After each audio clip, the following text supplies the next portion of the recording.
Hello, I'm Mr. Eliason, and welcome to APUSH. Today we're going to talk about the beginning of the Cold War in Asia, looking at how the sort of situation post-World War II led to a series of conflicts that are really going to define the rest of the 20th century in Asian geopolitical relations, and specifically how this became a fight between communism and capitalism. So let's dive in. We'll have to spend a little bit of time talking about Harry Truman before this, and then we'll dive in to look at the Chinese Civil War, and then we'll unfortunately mostly forget about the Forgotten War and sort of skim over the whole conflict in Korea, for mostly for the sake of time. So here's a letter that Harry Truman once wrote to someone who interviewed his daughter, who reviewed his daughter Margaret's concert. And so take a moment and read this. This sort of establishes the character of Harry Truman, and we're going to move forward here. As you hopefully are able to take from this, Harry Truman is not the most likable individual. And so when he's trying to run for re-election in 1948, on the one hand, he's got, a lot of sort of things to hang his hat on foreign policy wise. He's got a whole series of, foreign policy things, the whole Truman Doctrine, his decision to drop the atomic bomb to end the war, all that sort of stuff. But on the other hand, Truman is really not charismatic, and he's facing a series of challenges, specifically on issues like civil rights. Because Truman, in general, was not a fan of discrimination. In the aftermath of World War II, he created the, quote, President's Committee on Civil Rights, which came out with this report called To Secure These Rights, which basically established that, discrimination is a problem. De facto segregation is a problem. The whole Jim Crow thing is a disaster. And in general, we need to do a better job of providing civil rights to Black people. And so Harry Truman tried to take this on. And here we have Truman's statement on civil rights. Here we have Truman's executive order desegregating the armed forces. So take a moment, pause, and read these. And so Truman is going to take some pretty substantial steps forward on civil rights. The problem that we've always seen here is with the New Deal coalition, whenever you move on a issue like civil rights, which is somewhat controversial, you're going to alienate some people. And so Truman, trying to take on segregation, trying to use the power of the federal government to limit sort of the discrimination against Black people, is going to alienate is going to alienate white Southerners, and is going to really cost him in the Democratic Party at large. And so he's going to take some huge steps forward, but Southern Democrats are going to create their own political party here, the States' Rights Party. So we'll let you read this, and then we'll move on. And so these states' rights Democrats are mostly a fan of segregation, and they're going to nominate their own candidate for president, Strom Thurmond, in 1948. And so Harry Truman is already facing the spoiler effect of Strom Thurmond, but the progressives are also going to break from the Democratic Party and are going to nominate FDR's other former vice president, Henry Wallace, or one of his other vice presidents, as a borderline socialist candidate. And so Truman is trying to run as sort of a centrist Democrat, but he's facing a third-party challenger from the right and a third-party challenger from the left, which is going to make it basically impossible for him to win. The Republicans are going to nominate or renominate Thomas Dewey, who is, he's the emptiest of empty suits, but he's running on just a standard Republican platform. And so Truman is more or less doomed here. He's destined to be less than a one-term president, ascending to the presidency after FDR. And then the double spoiler effect is probably going to destroy him. Everyone assumes that Truman is more or less done. All the polling shows that Dewey's going to be elected in a landslide. But Truman is not a guy to give up. And so he's going to do two things that really help turn around his political fortunes. One is going to be he's going to call a special session of Congress and put his whole fair deal legislation in front of them and basically dare them to pass it. When Congress refuses to take on anything during what they consider a lame duck session, Truman is then going to go across the country, covering all of these states on a massive tour of the entire United States. He's going to ditch the prepared speeches. As you may have noticed from watching Truman speak, he's not a particularly inspiring public speaker, at least when he has to read from prepared remarks. What Truman is actually really good at is speaking extemporaneously, connecting with audiences, just sort of ad-libbing his speeches. He gets very fiery and passionate and manages to connect with his audiences. And so Truman is going to give a series of impromptu speeches across the country and is really going to turn around his political fortunes and convince people that maybe he is a decent candidate for president. On the night of the election, he's still convinced he's going to lose, so he famously sits down, eats a ham sandwich, drinks a glass of whiskey, and goes to sleep. And then these results start coming in. And Truman and his supporters are very pleased to see that, despite the spoiler effect, and despite the fact that he's winning less than half of the popular vote, he might have an electoral path to victory. Truman is famously woken up in the middle of the night as the returns are starting to come in, and again, famously starts posing with this newspaper headline. The Chicago Daily Tribune had printed the headlines early, with everyone assuming that the election was going to go to Dewey. And so Truman is going to really tread on this for the rest of his life and constantly throw it in the face of the pollsters how wrong they got the election of 48. So Truman's going to get reelected, and we're going to get another 4 years of Harry Truman, for better or for worse. The United States is going to occupy and rebuild Japan. Because of the way the war was ended with the dropping of atomic bombs, there's no partitioning up of Japan the way that the Germany was partitioned up. And in order to try to ease the peace process, they're going to mostly keep the Japanese government intact. Obviously, the Japanese military is going to be disbanded, but they're going to keep the parliamentary system, keep the diet, keep the emperor in place. Again, although he's going to be much more of a figurehead a la the British monarchs. And American troops are going to occupy Japan and then guarantee Japan's military defense. Japan is going to sign a series of pacifist clauses into their constitution, which are still mostly holding, although current geopolitical pressures in Asia are leading Japan to start to look more to their own defense. So we're going to have to keep an eye on that. But for the most part, American troops are going to provide for Japanese defense. We're going to have military bases. Here's a list of reforms that Douglas MacArthur is going to submit to the emperor. So take a moment, pause, read this. And in general, Japan is going to become a U.S. ally going forward after the whole, after the war is over. In China, the Civil War is still raging, or I should say, is picking up again after the defeat of the Japanese. As you hopefully remember from your world history classes, the battle between the Kuomintang and the Chinese communists was going all the way back into the 1920s. And when the Japanese invaded, the nationalists had a pretty severe advantage, with the communists being exiled to mountain strongholds after the whole Long March thing. But the invasion of Japan ended up being a spectacular boon for the communists, because they were able to infiltrate and use guerrilla tactics, which they were already really good at, to fight the Japanese. And then after the war, the Chinese communists are going to mostly take over the areas in which the Japanese occupied. This is going to give them a huge advantage in supplies, in industrialization, in things like that, because the areas, especially the areas that Japan had occupied for more than a decade, had some pretty substantial industrial assets at this point that are going to fall directly into the hands of the Chinese communists. The Soviet Union, during its path of sort of demobilization, is also going to send a lot of their extra surplus to the communists. And they're going to pick up the Civil War where they left off, with Mao now being the clear leader of the Chinese Communist Party, and Jiang attempting to reconsolidate power under the Kuomintang. For the United States, we are going to try to help Jiang and the Chinese nationalists. We are going to ship them a spectacular amount of military surplus, but the nationalists had somewhat fatally undermined themselves because of their failed defense of Shanghai, their failed defense of Nanjing, and the spectacular defeats that they suffered under the Ichigo offensive. As you hopefully remember from your world history classes, in the late phases of World War II, the Japanese army launched a massive offensive to crush the Chinese nationalists. And although they were mostly successful in doing so. And so the Chinese nationalists suffered horrific defeats that the Chinese communists, who again were mostly guerrilla fighters at this point, did not have to suffer.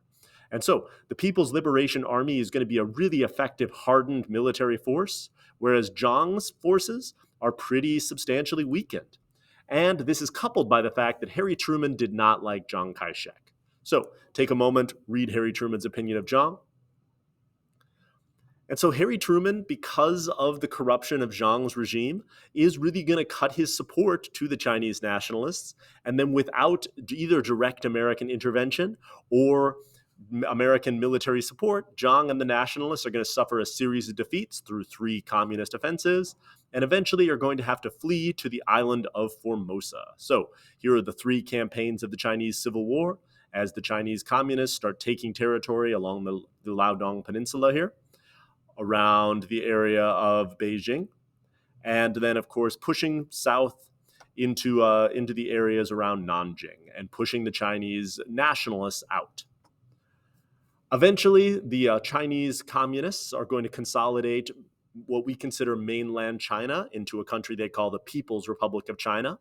The nationalists are going to go to either Formosa or Taiwan or Chinese Taipei or, well, whatever you want to call that island at this point, and continue to rule from there, both sides claiming to be the legitimate government of China. For the most part, we are going to recognize the Chinese nationalists on the island of Taiwan. And of course, the Soviet Union is going to recognize the Chinese communists eventually in Beijing. And this divide between these 2 sides is going to be one of the key flashpoints that's going to affect U.S.-Asian relations going forward. The Chinese are still relatively upset about our support for the Chinese nationalists, as this sort of Vietnam-era war children's game shows. This is a fantastic game called Bury the American Imperialists in the Boundless Ocean of People's War. And if you're interested in playing this, you can actually download the board game and the directions online, and you and your children can try to bury the American imperialists in the boundless oceans of People's War. It's exciting. Yeah. So the People's Republic of China is then going to go through a period of modernization. There's going to be education campaigns. There's going to be collectivization campaigns. We're going to have 5-year plans, all that fun stuff. Here's Mao's famous speech in Tiananmen Square declaring the People's Republic of China and the whole leaning to one side doctrine, where he's going to try to stay neutral, but of course lean towards the communists. Again, all of this should be reviewed from your world history classes. And if you're interested in Chinese history, there's infinite amounts of resources out there that you can dive into to talk about this. So I'm not going to get into the whole 5-year plans of the Great Leap Forward and all that stuff. You're not going to do any of that stuff. And currently, of course, the status of the island of Taiwan is very, very controversial, to the point where we have this very, very, very carefully and subtly doctored map in a textbook sent to China, just to make sure that everyone's clear that there is only one China. So we'll talk about the Shanghai Communique and the one China policy going forward. Over time, of course, more and more people have recognized the People's Republic of China as the legitimate government of China. Although for the United States, this is still kind of a tenuous tap dance, because we have provided the nationalists with military support and military guarantees. And so in the future, we have no idea. I mean, we're recording this in 2023. We have no idea where this is going to go, especially as China becomes even more sort of protective of its territorial interests. Eventually, we're going to embrace the one China policy with this Shanghai Communique, which we'll get to and talk about more during Nixon. But I'll just give this to you. This is more or less still our current status or situation on the Taiwan question. So pause, read, we'll move forward. Korea is one of the places that was partitioned in the aftermath of World War II. Soviet troops, having fighting against the Japanese, had liberated northern Korea, whereas southern Korea was liberated by American troops. And so Korea was planned to be partitioned at the 38th parallel until elections could be held to allow the Korean people to determine their destiny. Vietnam was also partitioned into 2 sides with exactly the same situation. The idea that the northern part had been Japanese occupied, the southern part was French occupied, and eventually we'd like to have national elections for the Vietnamese people to choose their government. For the United States, we start to embrace this idea of domino theory. China falling to communism makes us very worried about other Asian nations falling to communism. And so on the surface, we're going to give a lot of lip service to the idea that, yes, the Koreans and Vietnamese absolutely must be free to choose their own destiny. In reality, if they choose communism, we're going to have a problem with that. And so especially the lack of popularity from Syngman Rhee here, the American-supported South Korean president, quote unquote, and the general popularity of Kim Il-sung, who, again, is the president, quote unquote, of communist North Korea. We have air quotes around both of these guys because, man, democratic does not describe either of their regimes. And so when they have an election and both sides do substantial amounts of cheating and refuse to accept the results, North Korea invades South Korea. At this point, the United States had somewhat demobilized its traditional military forces and were spectacularly unprepared for the invasion. And so, South Korean and American forces get pushed back to the Pusan perimeter here in the very early phases of the Korean War. South Korea then appeals to the UN for help, and the UN Security Council calls for the protection of South Korea. We mobilize an international peacekeeping force. The Soviet Union was not there to veto this resolution because they were currently boycotting the Security Council about its refusal to recognize the People's Republic of China as the legitimate government of China. We were still sitting the Chinese nationalists on the Security Council. And so, because the Soviets were boycotting it, this is actually a UN war. And so, UN forces are going to start from Japan under the command of Douglas MacArthur, who's again posing for one of his many, many, many photo ops here. As opposed to pushing back through the communist defenses around Pusan, instead, they're going to land at the Incheon, right here at Incheon, right near Seoul, and attempt to cut the communists off and isolate them in South Korea. This is incredibly successful, and the communist army, potentially facing being surrendered and obliterated, more or less dissolves, blends into the population, and flees northward. And UN forces pretty quickly unify all of South Korea under the command of Douglas MacArthur and the South Korean troops. Unfortunately, MacArthur is going to be much more aggressive than is perhaps prudent in pursuing the Korean War. He's going to start making claims that maybe we should march all the way to Beijing and restore Chiang Kai-shek as the leader of China. He's going to make threats about crossing the Yalu River, the border between North Korea and China. And so because of this, the Chinese are going to form the quote-unquote People's Volunteer Army, where a shocking number of the members of the People's Liberation Army, including, of course, the famous Revolutionary General Peng Dehuai, are going to join. And then all of a sudden, hundreds of thousands of Chinese troops are going to pour into the conflict. They're going to take Seoul yet again, forcing a retreat from South Korean troops. And then eventually, the lines are going to stabilize right around the middle of the Korean peninsula. The war is going to be incredibly unpleasant. Douglas MacArthur and the Americans and the Chinese are going to start launching massive attacks against each other. We're going to use strategic bombing against the North Koreans. The Russians are going to send a bunch of their pilots to fly for the North Koreans in order to try to stop this from happening. We're going to devastate cities across North Korea. And Douglas MacArthur is going to also propose the use of nuclear weapons. So 30 to 50 tactical atomic bombs on air bases in China. This is going to vastly freak out the Truman administration because he had not given approval for potentially nuking China. And he was super worried that if we started to expand the war to a total war in which we attacked China, the Soviet Union would obliterate Europe.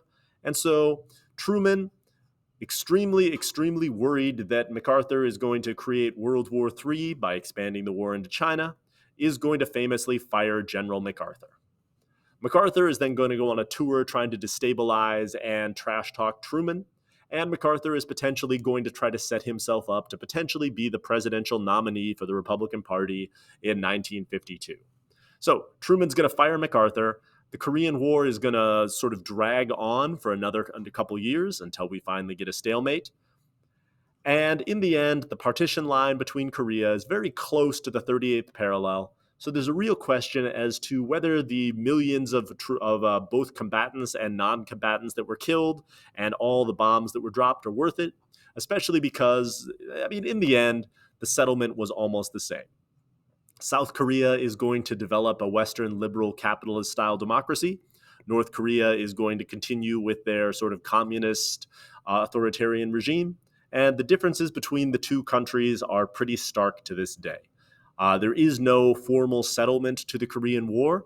There's just an armistice, and it's still a relatively large militarized border that might be a problem at some point in the future. Again, we're in 2023 here. So that brings us to the end of the Cold War in Asia. We've got the battle lines drawn, so we're going to move back to the United States next time. We'll talk about the political forces of the early 1950s, the Red Scare, and how the Cold War is shaping a lot of the rest of American domestic policy. So that's where we'll leave you for now. Thank you for listening.